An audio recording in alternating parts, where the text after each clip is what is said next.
Quand j'ai dit que c'est l'occasion de célébrer ce que nous appelons tous affectueusement Fachi Béton, c'est parce qu'il est en train d'entreprendre dans cette province ce qui n'a jamais été fait. Tout ce qui a été dit ici en des français techniques et compliqués, moi je vais vous le dire en une phrase et en français simple. Le président de la République a décidé de moderniser l'aéroport de Bipemba ici en Mbuji-Mayi. C'est selon la nouvelle vision prônée par le chef de l'État sur la modernisation des infrastructures aéroportuaires du Congo démocratique et sous son haut patronage que le vice-premier ministre et ministre national de l'Intérieur, M. Peter Kazadi, a posé la première pierre pour la construction et équipement de l'aérogare moderne des passagers à l'aéroport national de Bipemba en Mbuji-Mayi ce 22 avril 2023. La cérémonie a lieu dans l'enceinte de la Régie des voies aériennes RVA Mbuji-Mayi. Outre le gouverneur de province du Kasai oriental, deux ministres nationaux, à savoir M. Nicolas Kazadi, chargé des finances, et son collègue Marc Ekila, chargé du transport et voies de communication, y ont pris part sous l'admiration de toutes les forces vives de la province est-kassaïenne. C'est une première au Kasai oriental, laquelle ne manquera pas de contribuer à l'émergence d'une classe moyenne et au développement de notre chère province. Le rôle principal de cet ouvrage est d'écouler efficacement les flux de passagers et améliorer les services de fret aériens combien indispensables, et de satisfaire le besoin des opérateurs aériens dans une large mesure aux normes et pratiques recommandées par l'OACI. Ils sont exécutés par l'entreprise indienne Ewald Biz pour une durée de 2 ans. Ce sont des travaux à mettre sous l'actif de la deuxième phase du projet prioritaire de sécurité aérienne PPCA sous financement Banque africaine de développement, gouvernement central, soit 75 millions de dollars américains, et ce pour les aéroports de Kindu, de Kisangani et de Mbuji-Mayi au Congo démocratique. La fiche technique des travaux est donnée ici par l'entreprise d'exécution et par M. Alexis Sangui Moulamba, DG AI de la RVA. Le terminal sera composé de 2 circuits, dont l'un pour les arrivées et l'autre pour le départ, entièrement séparés l'un de l'autre, et c'est dans le respect de règlements nationaux et internationaux en matière de sûreté aéroportuaire. Pour ses besoins en énergie électrique, le bâtiment sera doté d'une cabine moyenne tension, basse tension, équipée de 2 transformateurs de 800 kVA chacun, avec comme source de secours 3 groupes électrogènes de 500, 650 et 800 kVA fonctionnant en mode synchrone et cascade N+1+1.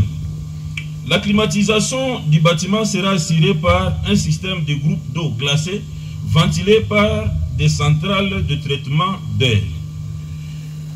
En ce qui concerne son fonctionnement, l'aérogare sera doté de tous les équipements et systèmes aéroportuaires modernes, dont les comptoirs d'enregistrement pour le check-in, les équipements de manutention passagers, entendez les convoyeurs et carousels à bagages, les systèmes de détection de bagages au rayon X, les scanners, le système de diffusion des annonces publiques, autrement dit public adresse, le système d'affichage des horaires de vol, les systèmes de télésurveillance par caméra, la connexion Internet, la télédétection et le désenfumage automatique.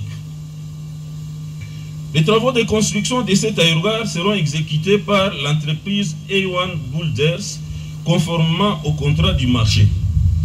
Les études d'avant-projet sommaire et celles d'avant-projet détaillé ont été réalisées par le bureau congolais Clarof sur financement du gouvernement.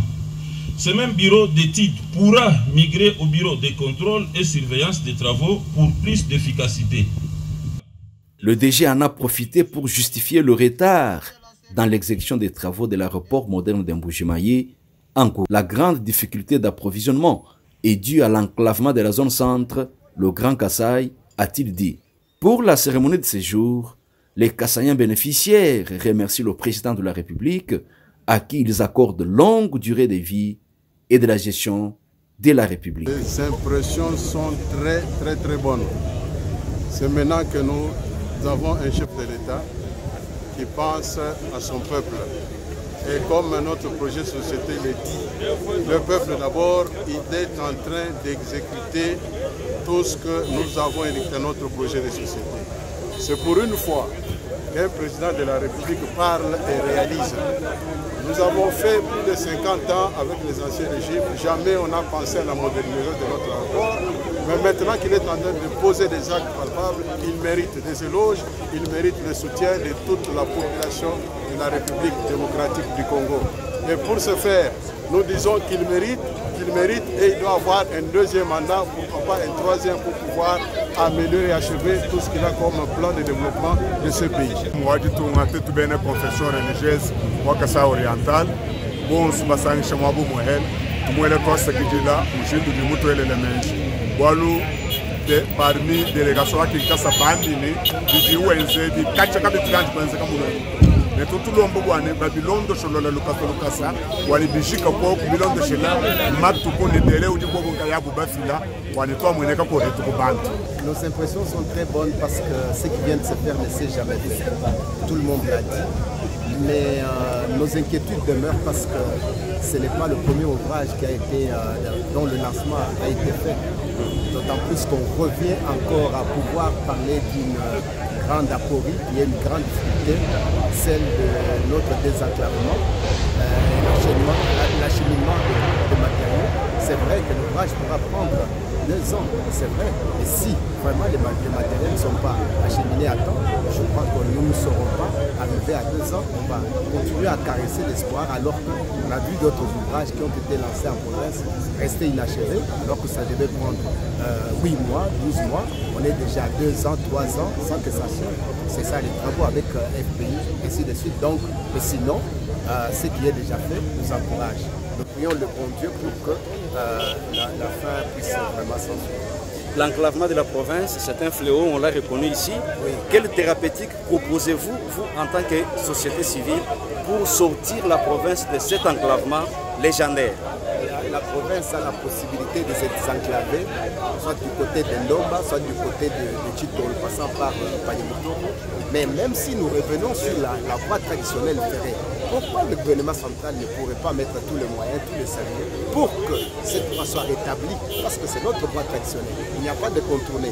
Tout vient par Kasumbalé, ça vient, ça entre par Ménétique. Mais on ne doit pas. Qu'est-ce que le gouvernement ne peut pas faire pour que cette voie soit rétablie? Et si on le fait, on sauve vraiment cette communication entre les deux, non seulement les 2 grandes provinces, mais les 2 grandes régions, Kasaï et Kasaï. Je suis le plus heureux quand je vois les actions du chef d'État en train d'impacter dans la province. Je demande seulement aux collègues députés, ensemble avec les gouverneurs de la province du Kasaï oriental, d'avoir un œil regardant sur ces grands projets, si aussi gigantesques, qu'on arrive à matérialiser parce qu'on vient de desservir la province du Kasaï oriental, pourquoi pas aussi les grands Kasaï. Vous savez que Lomami n'a pas l'aéroport. Quand nous voulons aller à Kinshasa ou en Europe, nous passons par ici. C'est un aéroport international qui sera construit et il nous sera aussi bénéfique pour nous.